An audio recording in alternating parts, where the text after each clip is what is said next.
அன்பான ஆண்டவரே, நீர் எங்களுக்கு கொடுத்திருக்கின்ற இந்த அருளின் காலமான தவக்காலத்திற்காய் நன்றி சொல்லுகிறோம். எங்களுக்காய் நீர் பாடுகள் பட்டு சிலுவையிலே அறையுண்டு மறைத்தீர்.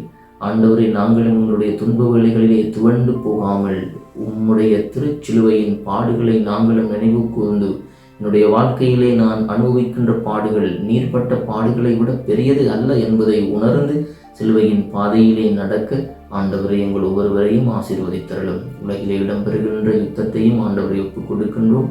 இந்த யுத்தத்தோடு சம்பந்தப்பட்ட நாடுகளின் தலைவர்கள் ஆண்டவரை அமைதியை விரும்புவர்களாக மாற அவருடைய உள்ளத்தை மாற்றி இந்த யுத்தத்தினாலே பாதிக்கப்பட்டு பசி பட்டினியாய் பல்வேறுபட்ட அச்சத்தோடு வாழுகின்ற எல்லா மக்களையும் ஆண்டவரை ஆசீர்வதித்து அவர்களுக்கு ஆறுதலை கொடுப்பீராக.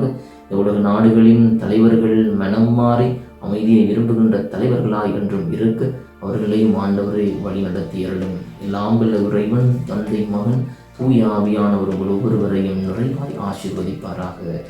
ஆமென்.